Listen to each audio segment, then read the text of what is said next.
Desenmascaremos a un violador y asesino en serie que logró evadir la captura durante casi 4 años. Roger Clive Naper nació el 25 de febrero de 1966 en Erith, sureste de Londres, siendo el mayor de 4 hijos. Su padre, Brian Naper, era instructor de manejo y su madre, Pauline, se quedaba en casa cuidando del hogar. La familia Naper vivía una vida llena de arcoíris, mariposas y unicornios que a menudo se adentraban por el jardín trasero mientras las hadas revoloteaban frente a sus ventanas mientras dormían. Solo bromeo. Esto es un episodio de Mr. Detective, lo que significa que Brian Naper era un abusivo que ni siquiera podía decirte cuándo eran los cumpleaños de sus hijos. Al menos, Pauline tuvo la fuerza para divorciarse de él cuando su hijo Robert tenía 10 años, alejándose de esa situación junto con sus críos.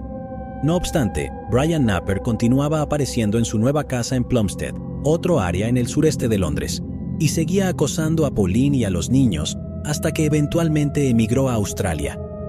Como resultado, los niños recibieron tratamiento psiquiátrico en el hospital de Maudsley para ayudarles a sobrellevar el abuso emocional que habían sufrido. Fue durante estas visitas a un psiquiatra que a Robert Naper se le diagnosticó el síndrome de Asperger, que en estos días se ha reclasificado como una forma de autismo de alto funcionamiento, lo que significa que le resultaba difícil relacionarse con los demás. También tenía dificultades para entender las señales sociales y tendía a obsesionarse. Continuaría recibiendo tratamiento hasta los 16 años y, como adolescente, también se le diagnosticó esquizofrenia paranoide. Más tarde, Robert Naper diría que tuvo una infancia mayormente feliz, pero según Bill Pitt, un antiguo compañero suyo de clase, era callado y tímido, y no encajaba en ninguno de los grupos sociales de su promoción. A menudo era acosado en la escuela y pasaba mucho tiempo solo. Supuestamente comenzó a comportarse mal cuando su madre fue hospitalizada por un problema renal. Más tarde, se saltaba la escuela y se metía en problemas por robar en tiendas. Según Robert, el punto de inflexión en su vida ocurrió cuando tenía 12 años. Al parecer, fue de campamento con amigos de la familia, y durante este viaje, el joven Robert fue agredido marginalmente por un amigo de Pauline. Cuando Robert le contó a su madre sobre el ataque, ella denunció al amigo ante la policía y posteriormente fue condenado por agresión. Lamentablemente, algo se rompió en Robert ese día y nació un monstruo. Pauline explicaría más tarde que después de ese desastroso viaje de campamento, Robert se convirtió en otra persona. Pasaba todo su tiempo en su habitación y cuando salía, acosaba a sus hermanos menores y a menudo se metía en problemas por espiar a su hermana menor cuando se bañaba o se vestía. Dejó la escuela a los 16 años y pasó a trabajar en varios empleos donde nunca duró mucho tiempo. Durante los siguientes 12 años trabajó como ayudante de cocina, operador de cables, cocinero auxiliar y operador de máquinas, empaquetador. Eso sí, todos sus empleadores explicaron que tenía dificultades para adaptarse. En realidad era buen trabajador, pero a menudo llegaba tarde y tenía la costumbre de tomar días libres sin notificar a nadie sobre su paradero o cuándo volvería. Sus colegas lo describían como bicho raro y explicaban que a menudo hablaba y discutía consigo mismo, como que se le veía gritando al cielo.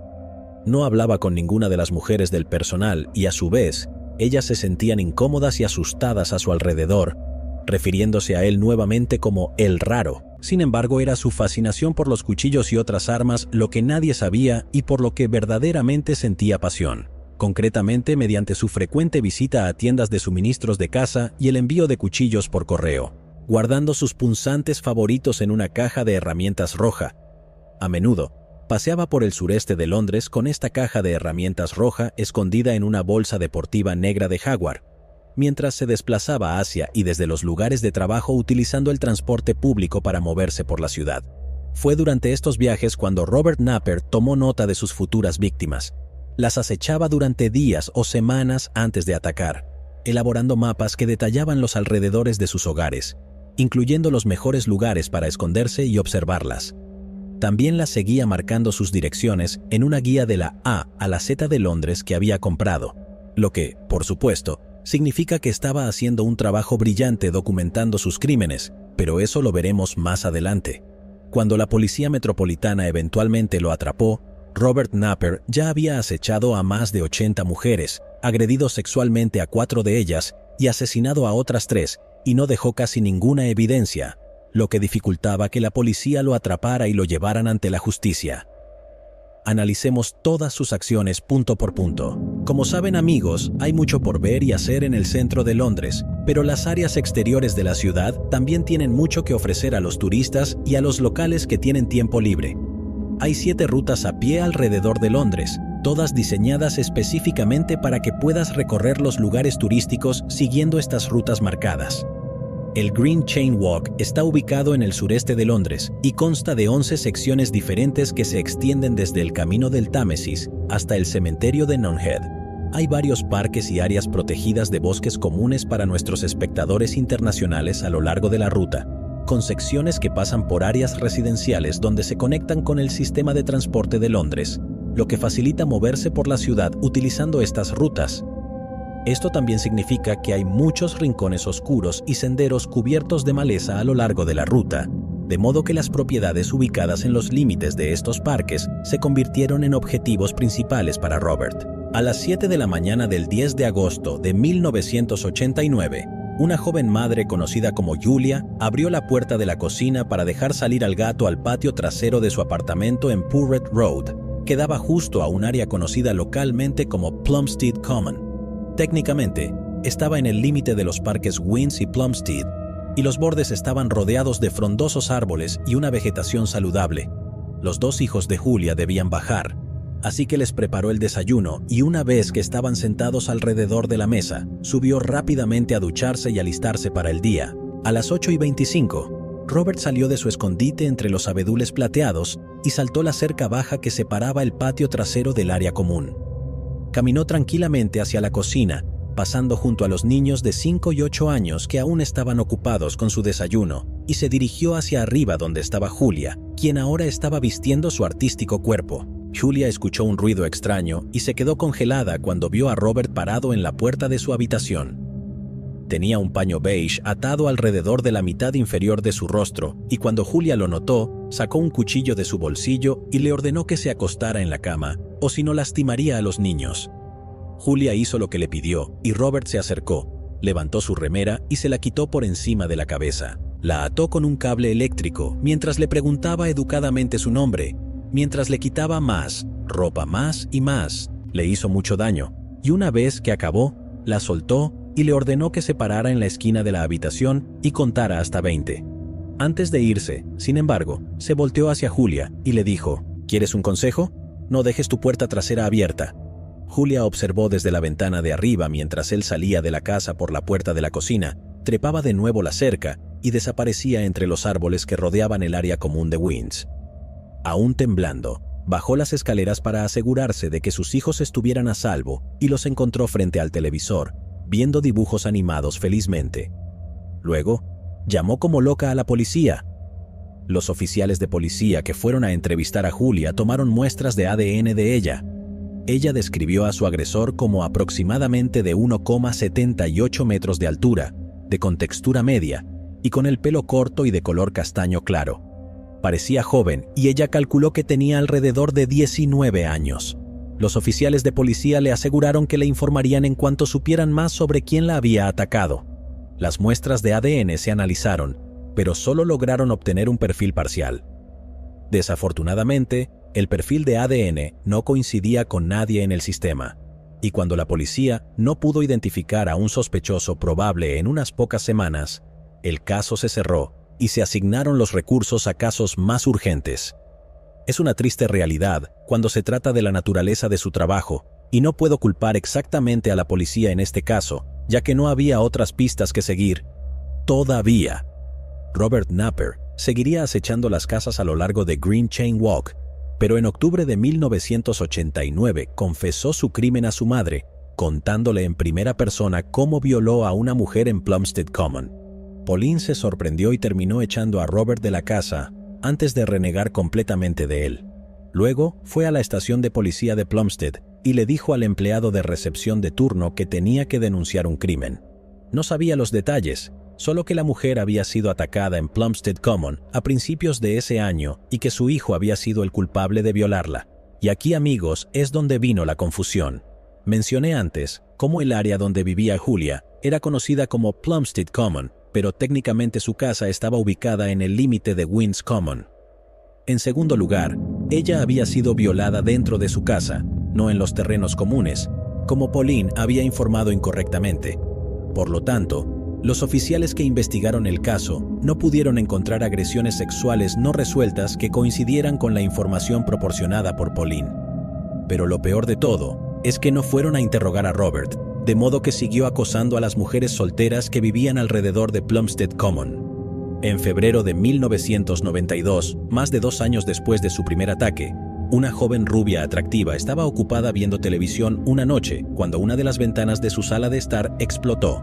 Instintivamente, miró hacia afuera a través de la ventana destrozada y vio a un hombre acechando entre los árboles que rodeaban su patio. Enojada, lo llamó para enfrentarlo, pero él desapareció entre la maleza. La mujer buscó en su sala de estar para ver si encontraba la roca o ladrillo que había usado para romper la ventana, incapaz de entender por qué lo había hecho. No encontró un ladrillo, pero sí encontró un agujero de bala en la pared, bastante cerca de donde había estado sentada, y una sensación de temor la invadió. Llamó a la policía y recuperaron la bala, pero sin ninguna otra evidencia para investigar. El caso fue catalogado como un acto de daño criminal y se cerró. La noche del 10 de marzo de 1992, Robert intentó violar a una joven de 17 años después de seguirla por un callejón oscuro. La empujó contra una pared y le quitó parte de su ropa. Al no poder lograr una erección duradera, huyó nada más descargar su semilla. Ella lo describió como un hombre blanco de aproximadamente unos 20 años y 1,78 m. Tenía cabello castaño oscuro, ojos marrones, tez limpia y sin ninguna mancha. Tenía acento del sureste de Londres y llevaba una chaqueta bomber negra y jeans azules. Dejó suficiente semen como para que la policía pudiera obtener su perfil de ADN y coincidía con el perfil de ADN del caso anterior de agresión sexual. Sin embargo, la policía aún no tenía un sospechoso. Aproximadamente a las 8 de la noche del 18 de marzo, intentó violar a otra joven de 17 años que intentaba escapar de su acosador, al atravesar Vista Common y abandonar el camino iluminado por el que había estado. Apareció en el sendero sombreado frente a ella. Llevaba una balaclava y sostenía un cuchillo, de modo que la forzó a acostarse boca arriba. Duró unos minutos antes de terminar y una vez más desapareció entre los árboles. Describió a su atacante como un hombre joven de raza blanca, alrededor de 19 años, con cabello rubio de longitud media. Se tomó una muestra de ADN de ella y una vez más coincidía con el agresor sin nombre que ya había atacado a otras 2 mujeres. El 24 de mayo a las 2 de la tarde, una madre de 22 años salió a dar un paseo diario con su hija de 2 años dormida en su cochecito. Vio a un hombre cruzando el camino frente a ella antes de que desapareciera entre los árboles, pero ella no le dio mucha importancia hasta que él apareció detrás de ella y le colocó un cordón alrededor del cuello. Instintivamente, soltó el cochecito y agarró el cordón, retrocediendo hacia el pecho de su agresor. Él la arrastró hacia los árboles y cuando ella comenzó a luchar, él la golpeó varias veces en la cara hasta dejarla aturdida. La violó y la dejó tendida en el suelo, escapando sin que nadie lo notara. Magullada y ensangrentada, logró caminar hasta la casa de su suegra antes de desmayarse. Llamaron a la policía y ella describió a su agresor como un hombre joven de raza blanca, delgado, con cabello corto y con un acento irregular. En su primera declaración, lo había descrito como muy alto, aproximadamente de la misma altura que el oficial que la entrevistó, es decir, de 1,91 metros. Más tarde, cambió su descripción del agresor, agregando que medía 1,70 metros y que llevaba una camisa y shorts azules. Una vez más, se recuperó ADN y coincidía con el agresor sin nombre. Ya había atacado a otras 3 mujeres en o cerca de Plumstead Common. El equipo de investigación del caso no solo tenía el ADN del agresor en sus registros, sino que las 4 víctimas les habían proporcionado una descripción similar. Emitieron una foto y un retrato hablado a los periódicos locales, quienes publicaron la imagen junto con la advertencia de que el agresor conocido como el violador de Green Chain estaba activo en el área de Plumstead y se le conocía por llevar un cuchillo. Las llamadas inundaban la comisaría de Eltham y donde se encontraba el equipo de investigación, y la lista de sospechosos se hacía cada día más larga. Uno de los detectives sugirió que llamaran a un perfilador psicológico para ayudarlos a reducir la lista, y el equipo de investigación se puso en contacto con el psicólogo clínico llamado Paul Britton, quien accedió a ayudar. Era bien conocido en círculos policiales por ser fundamental en la resolución de algunos casos de alto perfil, incluida la investigación sobre la casa de horror de Fred y Rose West. Una vez que se le informó sobre el caso y leyó los archivos relevantes, elaboró el siguiente perfil del violador de Green Chain. El hombre que estaban buscando tendría entre 18 y 25 años, pero no sería mayor de 28. Tendría una inteligencia baja a promedio, y si está empleado, tendría un trabajo insignificante que no le exija demasiado intelectualmente. Si tiene compañeras de trabajo, es probable que las evite y no se acerque a ellas a menos que lo confronten primero. En cuanto a sus crímenes, es arriesgado y no le preocupa ser capturado. Expresa una considerable rabia y enojo, obtiene placer del miedo que produce en sus víctimas y, según su último ataque, podría volverse más agresivo según las reacciones de su víctima, lo que significa que las mataría si se defendieran. Es muy probable que la policía ya lo haya encontrado antes y que ya tenga antecedentes con ellos. Es local y probablemente creció en el área y llamará la atención de la policía de 3 maneras: mediante información proporcionada por el público, al ser capturado durante un delito o mediante un proceso de eliminación basado en un examen de los registros policiales existentes. Pero a pesar de los esfuerzos de Paul Britton y los oficiales de policía del equipo de investigación, ninguna de las pistas que recibieron tuvo éxito. Y para agosto del 92, el detective principal del caso estaba bajo presión para cerrar el caso. No habían tenido otro ataque desde mayo, y los miembros del equipo eran necesarios en otros casos, así que se decidió reducir la lista de sospechosos a hombres blancos entre las edades de 19 y 30 años, que midieran entre 1,70 y 1,75. Y aquí es donde ocurrió el primer gran error del caso, porque 2 personas diferentes llamaron a la comisaría de policía de Eltham para informarles que creían que Robert Napper podría ser el violador de Green Chain. Uno de sus colegas le dijo a la policía metropolitana que Robert era esquizofrénico paranoide y encajaba bien con el retrato hablado. Uno de sus vecinos también llamó y dijo que había visto el retrato hablado en el periódico local y juraba que era Bob Napper. Solía ver a Robert salir solo de su departamento tarde en la noche, y uno de sus vecinos mayores mencionó que Robert siempre tenía sus maletas listas, algo que encontró extraño. El 28 de agosto de 1992, 2 agentes de policía se presentaron en la puerta de Robert Napper y fueron recibidos por un hombre alto, cooperativo y tranquilo, que era más alto de 1,75 m. Cuando le preguntaron a Robert cuánto medía, les dijo que medía 1,85 m. Anotaron su altura, pero no mencionaron que Robert caminaba encorvado, lo que lo hacía parecer más bajo de lo que era. Los 2 agentes de policía le informaron a Robert que necesitaban que fuera a la estación y proporcionara una muestra de sangre, ya que era una persona de interés en uno de sus casos. Incluso le dieron una carta de cita que indicaba que debía presentarse en la comisaría de Eltham el 2 de septiembre de 1992 a las 7 de la tarde.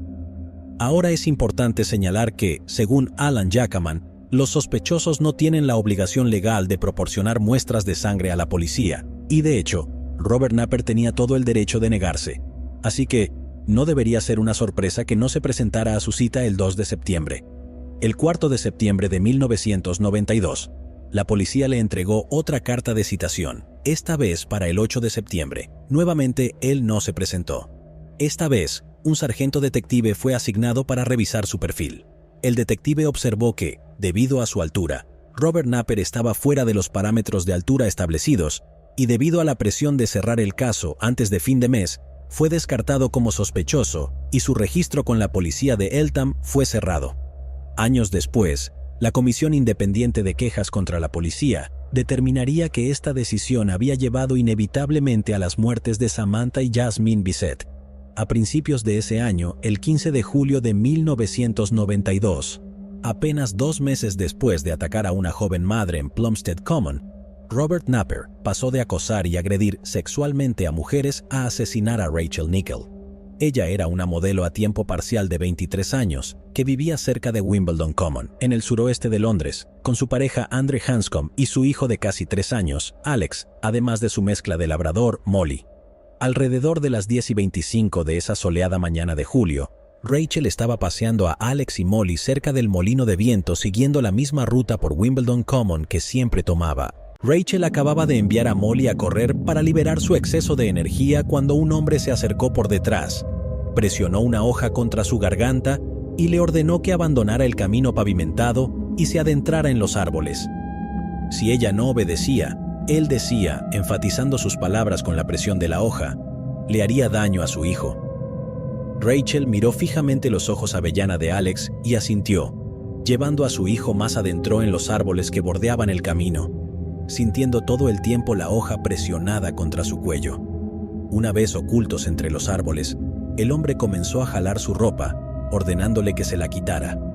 Al darse cuenta de que algo estaba mal, Alex comenzó a llorar y Rachel intentó calmarlo, pero los llantos del niño enfurecieron a Robert, quien agarró la caja de herramientas roja y golpeó a Alex en la cabeza con ella, dejando al niño inconsciente.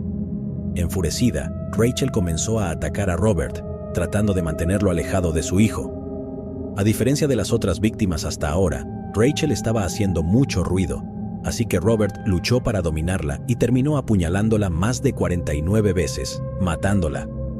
Terminó de violarla antes de huir del lugar, dejando a Alex inconsciente tendido en el suelo a pocos metros del cadáver de su madre. El pequeño Alex despertaría solo y se sentaría junto a su madre tratando de vendar sus heridas con pañuelos y hojas caídas. Y ahí es donde Michael Murray y su perro lo encontraron y notaron un par de piernas desnudas asomando debajo de los arbustos. Cuando llegué a donde ella yacía, sus ojos no tenían vida en absoluto. Mi primer pensamiento fue para el niño. Creo que estaba en estado de shock. Dijo, «Levántate, mami». Intentaba levantarla, pero ella, por supuesto, ya estaba muerta en ese momento. A una hora de su muerte, la policía metropolitana había acordonado todas las entradas que conducían a Wimbledon Common, con la esperanza de atrapar al asesino o encontrar testigos de su crimen, pero para entonces Robert Napper ya había dejado la zona y estaba en un tren de regreso al sureste de Londres. Había más de 500 personas en Wimbledon Common ese día, y una de ellas le dijo a la policía que alrededor de las 10:40 de la mañana vio a un hombre lavándose las manos en un arroyo cerca del lugar del asesinato. Cuando se acercó a él, se levantó y se dirigió hacia el cementerio que bordea el parque. Lo describió como un hombre blanco de entre 20 y 30 años, de 1,83 de altura, con el pelo corto hasta el cuello. Llevaba una camiseta crema o blanca y pantalones vaqueros holgados, y llevaba una bolsa negra. Otra mujer conocida como la señora H había estado paseando por el parque con sus 3 hijos. Caminaba cerca del estacionamiento del molino de viento cuando vio a un hombre blanco que se dirigía hacia ella. Llevaba pantalones oscuros y una camisa blanca abotonada, pelo corto oscuro y llevaba una bolsa deportiva de color oscuro. Estimó que tenía entre 20 y 30 años, unos 78 metros de altura y notó que caminaba encorvado. A medida que se acercaba a ella, lo saludó y notó su rostro infantil, pero él no respondió, evitando su mirada y siguió caminando. Ella y sus hijos estaban sentados en el estanque cuando lo vio regresar. Lo vio siguiendo a una joven rubia, pero regresó alrededor de las 10:20 antes de desaparecer entre los árboles cerca del molino de viento. Ella pudo proporcionar a la policía una descripción detallada que se utilizó para el retrato hablado. Un perro de la policía había rastreado un camino desde el lugar del asesinato hasta una zanja de drenaje, y luego un muro limítrofe junto al cementerio de Putney Vale. 2 testigos habían escuchado a alguien corriendo entre los arbustos en el cementerio en el momento del asesinato de Rachel, pero no vieron a quienquiera que fuera. La policía metropolitana logró encontrar varias huellas hechas tanto con botas de trabajo como con zapatillas cerca del arroyo, donde se vio al hombre sospechoso lavándose las manos y se hicieron moldes de la huella. El examinador encontró lo que creía que eran manchas de semen en la ropa interior de Rachel y pintura roja reflexiva en el cabello de Alex. Las manchas fueron enviadas para análisis de ADN, pero no se encontró suficiente ADN para obtener un perfil positivo, dejando al equipo de investigación sin evidencia sólida para continuar. No solo eso, sino que su único testigo del crimen era un niño de 3 años cuya única preocupación en ese momento era dónde estaba su perro. Pasarían semanas antes de que su padre, Andre, lograra que Alex describiera al hombre que había lastimado a su mamá. Según el joven Alex, era un hombre blanco delgado que llevaba pantalones azules y una camisa blanca, y llevaba consigo una caja roja. La descripción de Alex coincidía con las descripciones proporcionadas por otros testigos, y la policía utilizó esta información para reducir su lista de sospechosos. Debido a la naturaleza pública del ataque, la prensa mostró un gran interés en el caso, y el periódico, ahora desaparecido, News of the World, ofreció una recompensa de 15,000 libras por cualquier información que pudiera llevar al arresto del asesino. Como resultado, el equipo de investigación de la Comisaría de Policía de Wimbledon se vio inundado de información y se asignó un equipo de casi 50 detectives y personal de oficina para trabajar en el caso. Desde el primer día, la prensa seguía de cerca al equipo de investigación, tratando de obtener la mayor cantidad de información posible sobre su progreso, llegando incluso a acosar a los miembros del equipo de investigación y cazarlos en busca de respuestas. Andre, el compañero de Rachel, compareció en una conferencia de prensa pidiendo al público que proporcionara cualquier información que pudieran tener, diciendo que esta persona tenía que ser encontrada antes de que alguien más fuera asesinado y otra familia destruida. A pesar de toda la publicidad, el equipo de investigación todavía tenía poco para trabajar, y un mes después de la muerte de Rachel, todavía no tenían un sospechoso en mente.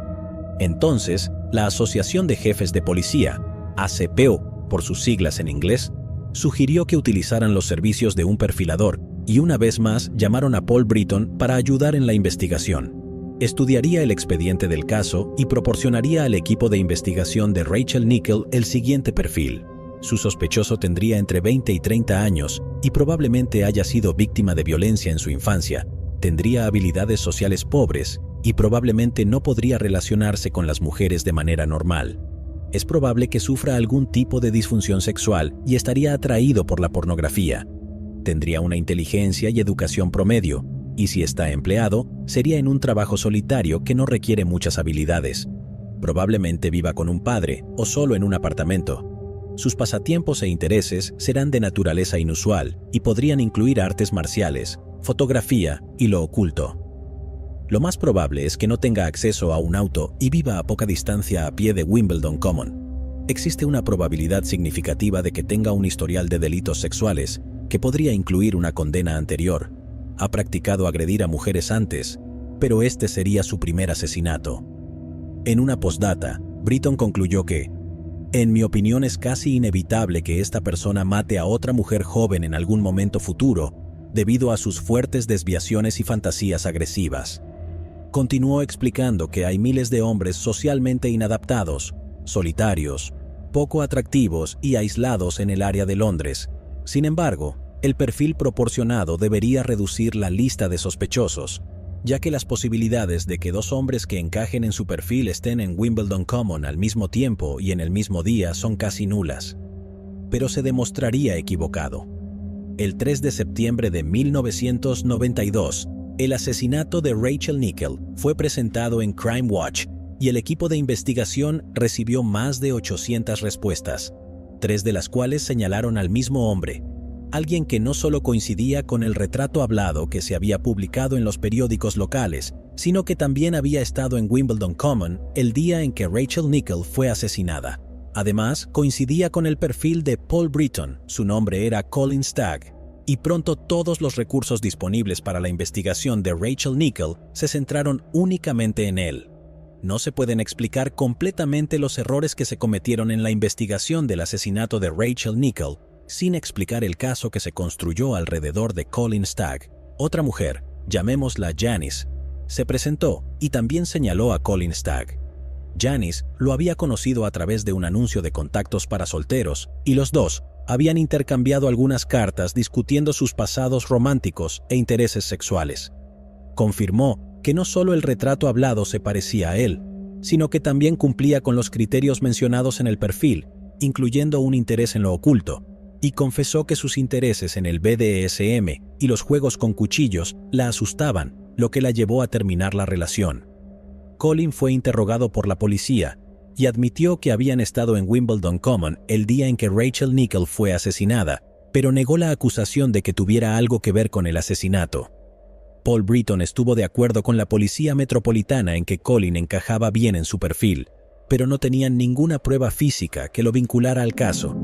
Así que con la ayuda de Paul Britton, la policía decidió tenderle una trampa a Colin para lograr que confesara el asesinato de Rachel Nickell, y así es como nació la ahora infame Operación Edsel. En resumen, un oficial encubierto de la Unidad de Operaciones Especiales de la Policía Metropolitana contactó a Colin y se presentó como Lizzie Jane, una amiga de Janice. Supuestamente, Janice le había contado todo sobre Colin y sus intereses, y aunque Janice lo había rechazado, Lizzie estaba dispuesta a ser un poco ruda en la cama. Durante los siguientes 5 meses, Lizzie estaría en contacto constante con Colin para obtener más información sobre él. Se encontrarían en citas, hablarían por teléfono y se enviarían cartas llenas de descripciones explícitas de lo que les gustaría hacerse mutuamente. Lo cual es lo peor en términos de engaño en línea, ya que Colin estaba desahogando su corazón frente a un grupo de detectives de policía. Según Paul Britton, el plan era que, a medida que su confianza mutua pareciera crecer, la oficial gradualmente revelaría más de su historia, que incluiría un grave delito sexual violento. Esto ayudaría a crear un ambiente donde el sospechoso pudiera sentirse seguro e incluso jactarse al revelar su pasado. Lizzie comenzaría a presionar a Colin sobre el asesinato de Rachel Nichol, tratando de hacer que él admitiera haberla matado. Insinuaría compartir el interés de Colin en lo oculto y admitiría cuánto le excitaba la idea de sacrificar, torturar y matar a alguien. Durante una de sus conversaciones, Lizzie le diría a Colin que, si tan solo hubieras cometido el asesinato en Wimbledon Common, si tan solo la hubieras matado, estaría bien. Implicando que después de meses de negarse a tener sexo con él, por fin debería ceder. Según Colin, seguía recordándose a sí mismo que Lizzie era una mujer atractiva que mostraba interés en él, y aunque pensaba que Lizzie no estaba bien de la cabeza, que era mentalmente inestable, aún quería tener sexo con ella. Después de todo, era un virgen de 29 años y desesperado por conseguir algo y perder esa carta de virginidad, por lo que decidió seguir complaciendo a su novia sedienta de sangre, pero cuando ella le hizo su oferta de simplemente admite el asesinato y yo dormiré contigo, Colin solo dijo, lo siento mucho, pero no lo hice, ganando así el peor escenario de presión de grupo que he escuchado. A lo largo de todo esto, la policía no había obtenido la información que querían y nada de lo que dijo o hizo, Colin indicaba siquiera la más mínima posibilidad de que fuera responsable de matar a Rachel. Aún así, la policía metropolitana arrestaría a Colin Stagg el 18 de agosto de 1993 bajo sospecha del asesinato de Rachel Nichol. Y cuando se le confrontó por Lizzie, Colin se dio cuenta de que se había convertido en el chivo expiatorio del asesinato de otra persona, y se cerró por completo. Cuando este caso llegó al Tribunal Penal Central de Inglaterra y Gales, el señor Justicia Henry Ognall revisó el caso y las pruebas presentadas por la policía y las desechó. Le dijo al tribunal que sería el primero en reconocer la gran presión ejercida sobre los oficiales en la búsqueda de esta investigación. Pero lamentablemente, este comportamiento no solo refiere un exceso de fervor, sino un intento descarado de incriminar a un sospechoso mediante una conducta engañosa del tipo más grotesco. Describió la investigación como una empresa sostenida para manipular al acusado, a veces sutilmente, a veces descaradamente, y diseñada por medio del engaño para maniobrar y seducirlo para que revele fantasías de carácter incriminatorio y, en última instancia, admitiera, sin éxito, el delito. Colin Stagg sería absuelto y puesto en libertad en septiembre de 1994, después de pasar un total de 14 meses en prisión, pero ya había sido declarado culpable por el público británico y pasaría los siguientes 10 años viviendo como un paria. Robert Napper se mantendría oculto por un tiempo después de asesinar a Rachel Nichol. Intentó atacar a una joven el 19 de agosto de 1992, después de entablar una conversación con ella en una parada de autobús, pero ella se mostró muy cautelosa durante esa conversación. Trató de escapar de él subiendo al primer autobús que se acercó, pero cuando Robert continuó siguiéndola, ella se bajó del autobús y casi corrió hacia la comisaría de Eltham, la misma comisaría que había investigado al violador de Green Chain. Observó cómo él desaparecía entre los árboles detrás del bar Welcome Inn, y luego esperó unos minutos más antes de tomar un autobús a casa. Ella solo se dio cuenta de que había estado cerca de ser otra víctima cuando reconoció su imagen en un periódico local 2 semanas después. Informó del incidente a la policía, pero nadie le dio seguimiento a su informe, y pasarían meses antes de que alguien lo relacionara con Robert Napper. A principios de septiembre, Robert Napper se obsesionó con una de las camareras que trabajaban en el Welcome Inn Public House, pero cuando la policía apareció en su puerta y comenzó a interrogarlo sobre su paradero, Su paranoia alcanzó nuevos niveles y se mudó a un nuevo apartamento abandonando su nuevo interés, quien durante unos meses al menos permanecería completamente ajena al hecho de que durante un breve periodo de tiempo, cada uno de sus movimientos había sido cuidadosamente estudiado y anotado en los mapas de Robert. Pero el tercer día de noviembre de 1993, Robert Napper se encontraba escondido en un bosque de abedules plateados, mirando hacia el apartamento en la planta baja donde vivían Samantha Bissett, de 27 años, y su hija de 4 años, Jasmine. Con base en el título de la sección, ya sabes que él las asesinó. Pero donde el asesinato de Rachel Nickell había generado simpatía e interés internacional, el doble asesinato de Samantha y Jasmine Bissett apenas fue mencionado en los medios de comunicación, e incluso los documentales apenas tocan el tema de Samantha y Jasmine, convirtiéndolas en una nota al pie en la historia de cómo se llevó a Robert Napper ante la justicia. Samantha Bissett nació en Dundee, Escocia, el 25 de febrero de 1967. Le encantaba pintar, era un interés que compartía con su padre, pero cuando tenía 14 años, su padre falleció y perdió todo interés en seguir el arte, convirtiéndose en una adolescente rebelde y abandonando la escuela y volviéndose adicta a las drogas en el proceso. Así que, alrededor de los 17 años, ella dejó su hogar y se unió a una próspera comunidad de hippies que abrazaban su estilo de vida bohemio por completo. Viajaron por toda Inglaterra en autobuses y asistieron a varios festivales de música, y en su mayor parte, ella encontró este estilo de vida idílico. Cuando tenía 21 años, su dependencia de las drogas se convirtió en un problema y fue a un centro de rehabilitación en Salisbury para limpiarse y retomar su vida. Mientras estaba allí, comenzó una relación con un trabajador social y ambos se mudaron a Londres para comenzar una nueva vida juntos. Rompieron poco después y luego Samantha se dio cuenta de que estaba embarazada. Su expareja no sintió que pudiera mantenerla a ella y a su hija financieramente, así que las abandonó. Y Samantha, de 22 años, se vio obligada a evaluar su vida y decidir qué quería hacer, y eso era brindarle a su hija todas las ventajas en la vida que pudiera. Se mudó a un lugar para madres solteras y poco después conoció a Conrad Ellem, un hombre que se convirtió en su novio y la ayudó a criar a Jasmine. Samantha logró conseguir un apartamento para ella y Jasmine y se mudaron de la casa al apartamento 1A en Heathfield Terrace, en Plumstead. Samantha estaba dedicada a su hija y su mayor ambición era encontrar una forma de que ambas tuvieran una vida mejor. Investigó sobre escuelas privadas en la zona y pronto se dio cuenta de que no podría permitirse enviar a Jasmine allí. Así que Samantha comenzó a colocar anuncios personales, básicamente convirtiéndose en una acompañante para brindarle un futuro mejor a su hija. Pronto sus vecinos notaron cómo hombres llegaban a su apartamento a todas horas del día, pero ella era una buena vecina y una madre dedicada, así que la dejaron en paz. En octubre de 1993, Samantha por fin logró conseguirle a Jasmine un lugar en una escuela privada en Sussex, y esperaba encontrar trabajo como asistente en la escuela para no solo ganarse la vida mejor, sino también estar cerca de Jasmine, acercándolas un paso más a la vida que ella creía que Jasmine merecía. Por supuesto, todos sus planes se desvanecerían en el momento en que Robert Napper pusiera una mano en el barandal del balcón y se introdujera en su apartamento a través de las ventanas de Heathfield Terrace, a las 7 de la mañana del 4 de noviembre de 1993. Conrad Ellem terminó su turno después de trabajar toda la noche en la fábrica de plástico y se dirigió hacia el apartamento de Samantha y Jasmine. A diferencia del resto de los apartamentos en Heathfield Terrace, el departamento 1A tenía su propia entrada y descendió por una corta escalera hacia la puerta principal. Intentó desbloquear la puerta, pero pronto se dio cuenta de que, aunque estaba desbloqueada, el cerrojo había sido tirado. Llamó a Samantha, pero cuando ella no respondió, miró por la ranura de la puerta. No pudo ver a Samantha ni a Jasmine, pero notó que la ropa estaba esparcida por el corto pasillo. Terminó usando su llave del cerrojo para entrar al apartamento y se dirigió hacia la cocina, apenas mirando hacia el dormitorio a su izquierda. Notó una mancha oscura en la alfombra del pasillo y, aún preguntándose por eso, descubrió que la cocina también tenía montones de ropa esparcida por todas partes.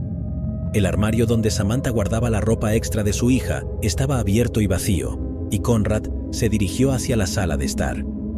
Allí encontró el cuerpo de Samantha escondido debajo de la pila de ropa. Se apresuró de regreso a la cocina, y llamó a la policía. Fue solo después de colgar el teléfono que se dio cuenta de que todavía no sabía dónde estaba Jasmine.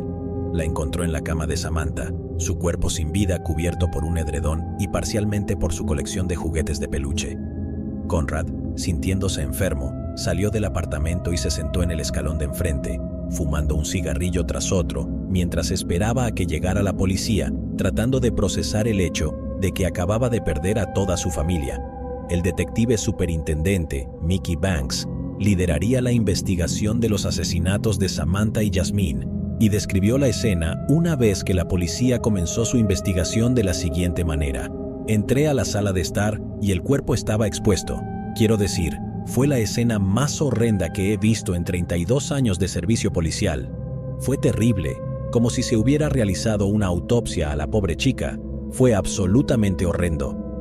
Su primera sospecha fue que Samantha había sido asesinada como parte de una disputa doméstica. La mano de Conrad estaba manchada de rojo por el tinte utilizado en la fábrica, pero la policía pensó que podría ser sangre, por lo que fue arrestado poco después de que la policía llegara a la escena.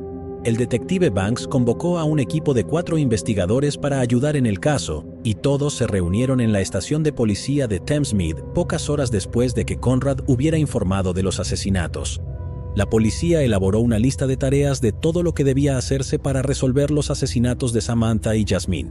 El departamento 1A fue completamente procesado, se tomaron huellas dactilares, se fotografiaron los cuerpos y se trasladaron a una morgue, y la policía comenzó a interrogar a los vecinos de Samantha para encontrar testigos del crimen. Una vecina informó que había escuchado a Samantha lavando los platos alrededor de las 11 de la noche, y otra vecina que vivía al otro lado del parque escuchó gritos alrededor de las 3 de la madrugada. Se dio cuenta de que las luces estaban encendidas en el departamento 1A de Heathfield Terrace, pero casi tan pronto como los gritos comenzaron, se detuvieron y ella volvió a la cama. Otro vecino le dijo a la policía que había escuchado gritos seguidos de una discusión entre 2 hombres en el departamento de Jasmine, con un hombre diciéndole al otro que lo dejara tranquilo antes de que volviera a reinar el silencio. Conrad fue puesto en libertad al día siguiente por la policía, y la policía comenzó a rastrear a todas las personas con las que Samantha había estado en contacto en las semanas previas a su muerte. Conrad le dijo a la policía que Samantha estaba convencida de que alguien la estaba observando a través de la ventana de la sala de estar días antes de su asesinato, pero en ese momento no le dio mucha importancia. Ahora, por supuesto, lamentaba no haber tomado en serio sus afirmaciones y se negaba a regresar al apartamento. Luego llegó el informe forense, que confirmó que Samantha había sido asesinada en el pasillo justo afuera de la puerta del dormitorio. Su agresor la apuñaló un total de 8 veces, matando a Samantha antes de atacar a su hija, que estaba dormida en su cuna y debió haberse despertado por el ruido. Jasmine fue violada y luego sofocada antes de que su cuerpo fuera cubierto con un edredón. El cuerpo de Samantha fue arrastrado hasta la sala de estar, donde el agresor cerró las persianas de las ventanas y procedió a mutilar el cuerpo de Samantha. Una vez que el agresor terminó, se lavó las manos en el pequeño baño dejando gotas de sangre por todas partes y en un momento dado pisó un charco de sangre de Samantha, dejando huellas por todo el apartamento. Las huellas pertenecían a una zapatilla de deporte Phantom de talla 7 o 9, confirmando que el perpetrador era un hombre. La policía también hizo múltiples llamados al público en busca de más información, pero no se presentó ninguna información útil. El único ADN extranjero que se encontró en el apartamento pertenecía a Conrad, y las huellas dactilares que se encontraron en todo el apartamento coincidían con amigos y vecinos de Samantha y Jasmine. No se encontraron huellas dactilares extranjeras. Uno de los miembros del equipo forense, el detective sargento Lionel Barclay, se acercó al detective superintendente Banks y le dijo que sospechaba que el asesinato de Rachel Nickel y los asesinatos Bissett podrían haber sido cometidos por la misma persona. Explicó que había sido parte del equipo forense en el caso de Nickel y las similitudes entre los 2 casos eran evidentes. Ambas víctimas eran madres jóvenes, rubias y atractivas, con hijos pequeños, y ambas habían sido apuñaladas brutalmente hasta la muerte. El detective Banks estuvo de acuerdo y acordó reunirse con el equipo que estaba investigando el asesinato de Rachel Nickel. Por supuesto, ya llevaban meses en su investigación, y aseguraron al detective Banks que era poco probable que los asesinatos hubieran sido cometidos por la misma persona, ya que ya tenían un sospechoso. Sin embargo, el investigador principal sugirió que tal vez al detective Banks le gustaría llamar a un perfilador criminal para obtener ayuda. Ellos habían llamado a uno y hasta ahora su ayuda había resultado invaluable. Entonces, Paul Britton se presentó en otra investigación mientras estaba revisando uno de los crímenes de Robert Napper, y una vez más, tuvo acceso a los expedientes del caso. Una vez que vio lo que Robert le había hecho al cuerpo de Samantha, se dio cuenta de que no estaban lidiando con un asesinato común, y estaba más que dispuesto a proporcionar una perfilación para su sospechoso. Tendría entre 20 y 30 años, probablemente tuvo una infancia violenta, se siente subvalorado y no es un sádico, pero interactuar con el cuerpo de la víctima le proporciona cierta satisfacción. Tiene una inteligencia promedio y la capacidad de mantener un trabajo poco calificado. Tiene algún tipo de condición psicológica que le impide establecer relaciones con los demás. No quiere ser famoso, de hecho, preferiría ser invisible. Probablemente tiene un historial de eventos en contra de las mujeres. Es un observador y acosador y siente un impulso abrumador de atacar a las mujeres. Aunque algunos de sus otros ataques podrían ser menores, es muy probable que vuelva a matar. Todo esto solo confirmaba lo que el detective Banks ya sabía, que estaban lidiando con un bastardo enfermo. A diferencia del equipo de investigación que trabajaba en el asesinato de Rachel Nichols, el detective Banks simplemente archivó el perfil de Paul Britton y decidió centrarse en los hechos en su lugar. Según el detective Jackman, la falta de cobertura de prensa es una espada de doble filo. La prensa puede ser intrusiva y ralentizar la investigación, incluso llegando al punto de desarrollar sus propias teorías, a veces descabelladas.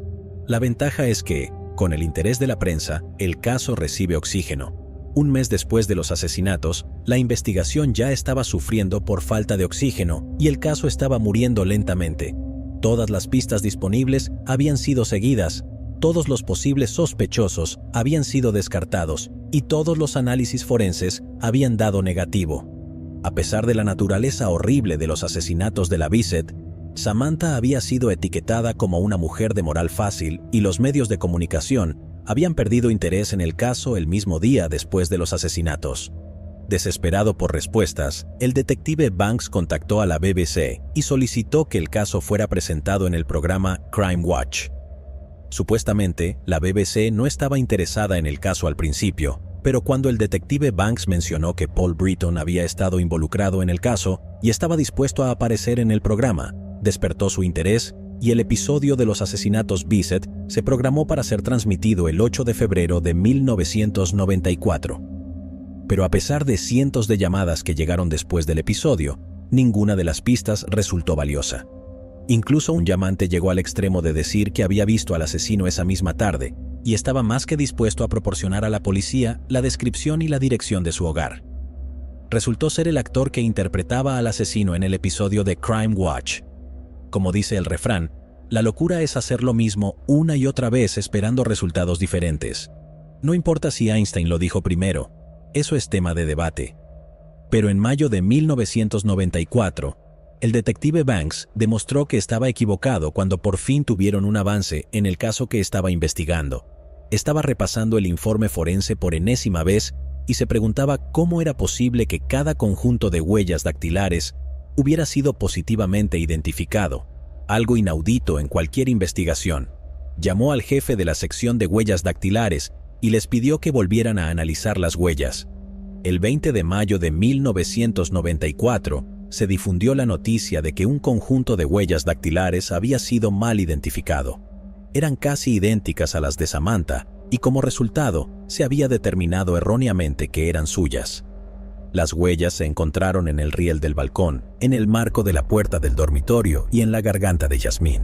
Ahora la investigación se centraba en encontrar a quién pertenecían esas huellas. Supuestamente, el jefe de la sección de huellas dactilares celebró el descubrimiento como otro gran día para la sección, pero el detective Banks supuestamente gritó al jefe de la sección que no era un triunfo, sino una maldita vergüenza. Las huellas dactilares se compararon con el índice criminal nacional y por fin dieron con el sospechoso, Robert Napper. Resulta que el 2 de diciembre de 1992, Robert Napper había entrado en una tienda de impresión y había encargado 50 hojas tamaño A4 con el logotipo y el escudo de la Policía Metropolitana, junto con las palabras División de Greenwich impresas debajo. El dueño de la tienda de impresión pensó correctamente que esta solicitud era sospechosa y, poco después de que Robert abandonara la tienda, se puso en contacto con la policía. Pronto llegaron agentes de la estación de Plumstead y esperaron a que Robert viniera a recoger su pedido, pero lo capturaron y arrestaron bajo sospecha de hacerse pasar por un oficial de policía. Se emitió una orden de registro para su apartamento. La policía encontró una pistola Irma calibre 22 junto con 200 rondas de munición, una ballesta, varios cuchillos, un dispositivo de escucha y un mapa de Londres de la A a la Z con diversas marcas y rutas dibujadas a mano. A Robert Napper fue acusado de posesión ilegal de un arma de fuego y munición sin licencia y pasó 25 días en la cárcel, asegurándose de que sus huellas dactilares fueran parte del Índice Nacional de Crímenes para siempre. El equipo original fue llamado de vuelta y ahora la investigación se centró en descubrir quién era exactamente Robert Napper. Jackman llamó al colaborador de la estación de policía de Plumstead para solicitar más información sobre Robert Napper. Condujo hasta la estación para regresar en menos de una hora con el expediente de Robert Napper en la policía de Plumstead, así como una foto suya. La foto fue colocada en el tablero y Pam Robinson, una de las indexadoras que había trabajado en la oficina de policía de Thamesmead, supuestamente se acercó y dijo: «Ese es el violador de Green Chain. Sé que parece un poco fácil, pero no estábamos allí. Jackman sí lo estaba, así que simplemente lo aceptaremos». Supuestamente, Pam recuperó el cartel de búsqueda de la pared de la oficina y lo colocó junto a la foto de Robert Napper. Y sí, eventualmente la mayoría del equipo llegó a estar de acuerdo en que se parecía al retrato hablado. Se contactaron con la Oficina de Registros Criminales y se solicitó toda la información que tenían sobre Robert Napper.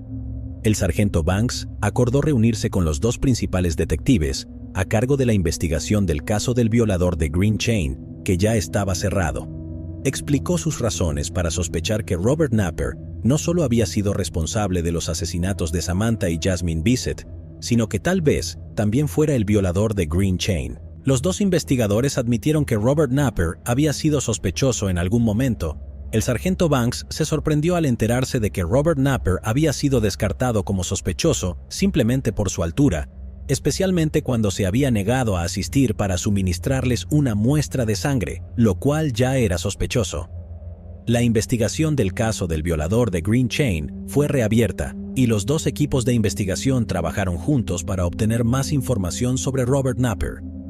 Se asignó un equipo de vigilancia para vigilar a Robert y su pasado criminal fue reconstruido lentamente por el detective inspector Roger Boydell Smith, quien revisó todos los casos no resueltos reportados en la zona para determinar si podían estar vinculados a Robert, y encontraron muchos. La guía de la A a la Z que se había recuperado del apartamento de Robert en diciembre de 1992 fue entregada a la detective Christine Smith, quien elaboraría mapas de las áreas marcadas. Cada lugar donde una víctima del violador de Green Chain había sido atacada fue marcada, y pronto la detective Smith se dio cuenta de que Robert Napper había marcado lugares que eran importantes para sus crímenes. Algunos de ellos marcaban sus crímenes, otros parecían ser áreas apartadas desde donde podía observar fácilmente a sus víctimas, y otros pertenecían a las casas que había acechado durante algún tiempo. El 19 de febrero de 1993, dos chicos encontraron una lata grande de galletas que había sido enterrada debajo de unos arbustos. En el interior, cuidadosamente envuelta en tela, había una pistola Mauser calibre 22. Se llamó a la policía y el laboratorio de armas de fuego de la policía la examinó en busca de huellas dactilares y posibles vínculos con casos abiertos. El detective Boydell Smith logró vincular uno de los casos sin resolver a la ubicación donde los chicos encontraron el arma, el caso en el que le dispararon a una mujer a través de la ventana de su sala de estar.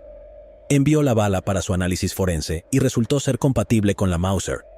También envió las huellas dactilares que estaban en el interior de la lata de galletas para su identificación, y resultaron ser una coincidencia con Robert Napper.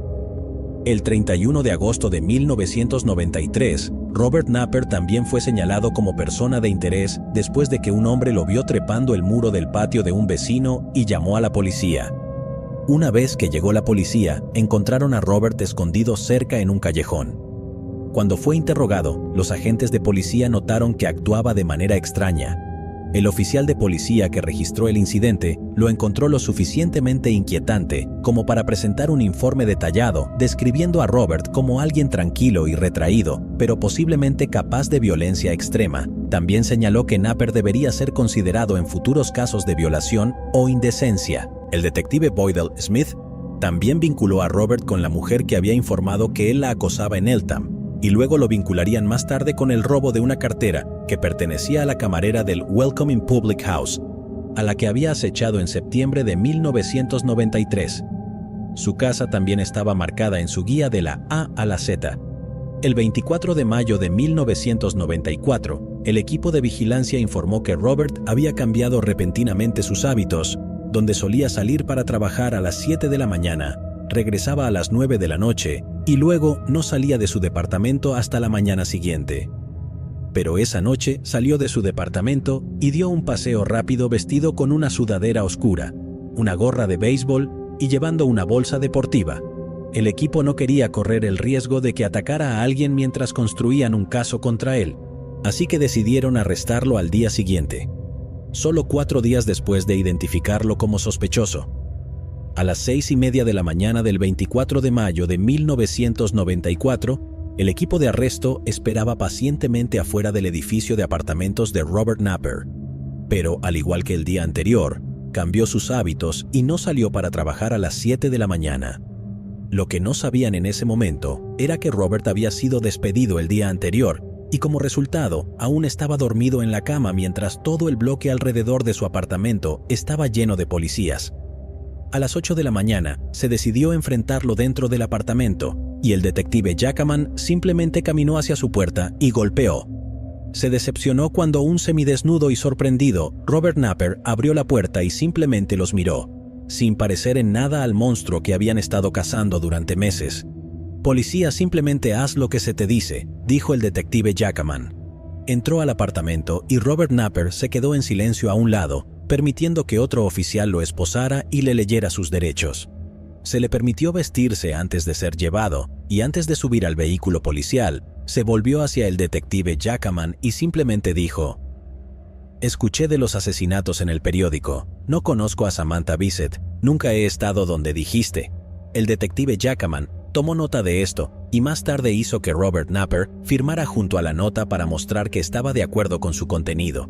Dado que lo único que vinculaba a Robert Napper con los asesinatos de Bissett en ese momento eran sus huellas dactilares, este comentario simplemente selló su destino y podría resultar vital en su caso. Una muestra de sangre de Robert sería enviada para su análisis y se descubriría que su ADN coincidía con el perfil genético del violador de Green Chain. 3 de sus 4 víctimas lo identificarían positivamente como el agresor, y la policía encontraría pruebas de que compró un par de zapatillas de entrenamiento Phantom Low de talla 9 el 12 de enero de 1993. Sin embargo, las zapatillas mismas nunca fueron recuperadas. Otra guía de la A a la Z de Londres fue encontrada junto con un montón de mapas dibujados a mano en el diario de Robert.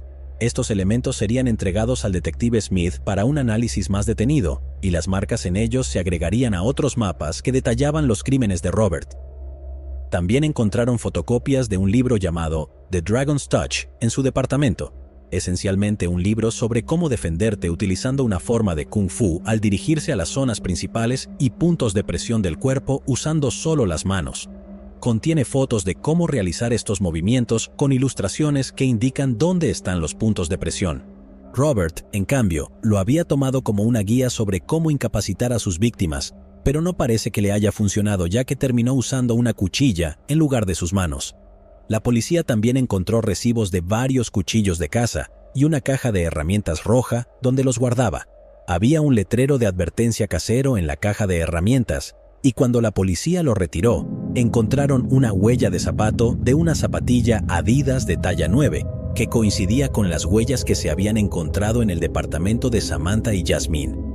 Robin Napper estaba ahora completamente atrapado, y 5 psicólogos diferentes lo evaluarían para determinar si estaba en condiciones de ser juzgado, porque si no estaba apto para ser juzgado, lo enviarían a Broadmoor para siempre.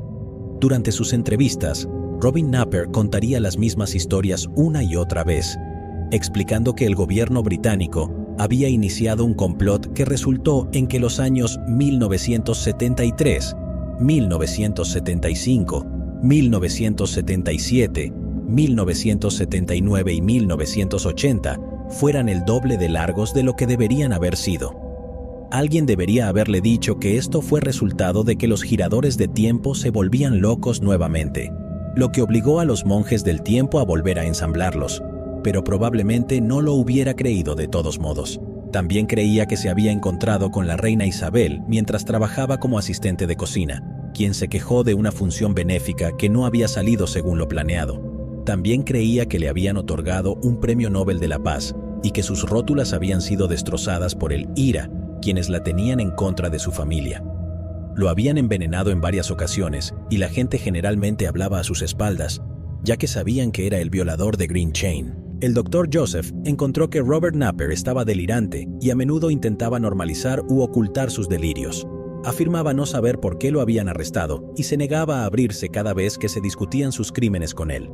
Sin embargo, otros psicólogos notaron que era más capaz de disfrazar sus delirios para parecer normal y que era capaz de elegir cierta manera de actuar frente a los psicólogos, lo que lo hacía apto para ser juzgado. El 3 de octubre de 1995, Robert Napper se declaró culpable de homicidio involuntario debido a una disminución de responsabilidad, según la Ley de Salud Mental de 1957. Esto significaba que no se llevaría a cabo un juicio y el equipo que trabajaba en la investigación de Bissett no tendría que defender su caso en el tribunal. El 9 de octubre de 1995, Robert Napper se declaró culpable de 2 intentos de violación y una violación. También se declaró culpable de homicidio involuntario en relación con los asesinatos de Samantha y Jasmine Bissett. Fue sentenciado con una orden de restricción según la sección 37 o 41 de la Ley de Salud Mental y debía ser detenido en el hospital Broadmoor por el resto de su vida. Según el detective Jackman, el antiguo equipo de investigación de Bissett estaba obsesionado con la idea de que Robert Napper era responsable del asesinato de Rachel Nichol, lo que llevó a otros investigadores a decirles bromeando que fue Napper quien lo hizo, cuando enfocaron su atención en un sospechoso improbable. Pero pronto resultó que no eran los únicos que pensaban que había estado involucrado en su asesinato. El 20 de diciembre de 1995, 2 detectives visitaron a Robert Napper en el hospital Broadmoor y le preguntaron si tenía algo que ver con el asesinato de Rachel Nichol en 1992. Robert Napper negó cualquier participación en su asesinato, afirmó que estaba trabajando en ese momento. La empresa para la que trabajaba había cerrado en septiembre de 1992 y los registros de trabajo habían sido destruidos. Como resultado, sus antiguos colegas y su jefe no podían confirmar si había estado trabajando o no, y sin evidencia concreta que lo vinculara al asesinato de Rachel Nichol, la segunda investigación sobre su asesinato se cerró. Pero la familia de Rachel Nichol no olvidó y se aseguró de que el público recordara constantemente que su asesino no había sido encontrado. En enero de 2002, la Policía Metropolitana reabriría su caso y las muestras de ADN tomadas del cuerpo de Rachel Nichol se analizarían una vez más. El informe forense indicó que las muestras tomadas poco después del asesinato no arrojaron resultados positivos, ni siquiera un perfil del propio ADN de Rachel.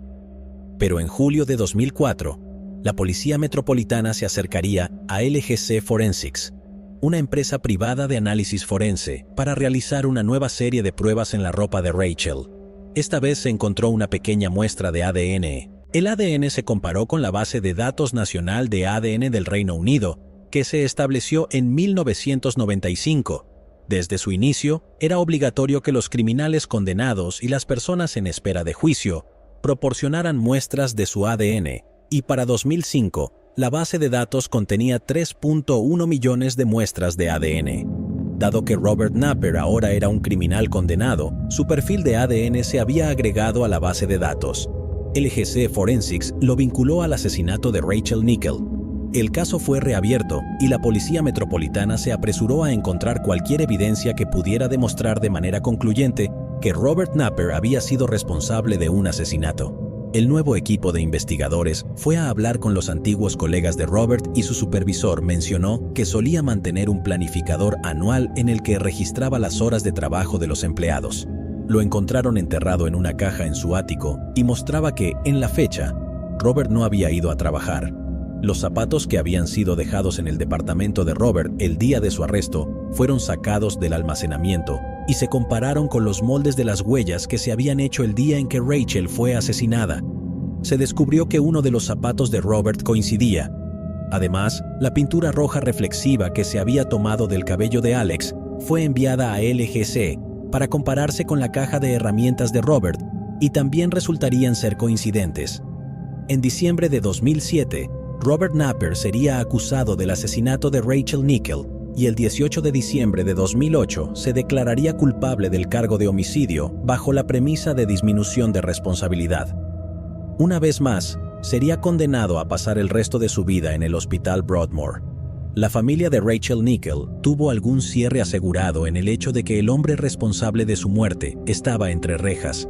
La Autoridad Independiente de la Policía investigaría las acciones del Servicio de Policía Metropolitana y el 3 de junio de 2010 encontrarían los siguientes errores que llevaron a las muertes de Rachel Nickel, Samantha y Jasmine Bissett. Fallo al no investigar el informe de la madre de Napper sobre la confesión de su hijo a la violación en Purrett Road en 1989, así como la eliminación inconcebible de Napper de las investigaciones sobre la serie de violaciones en Green Chain Walk debido a que medía más de 1,75 metros.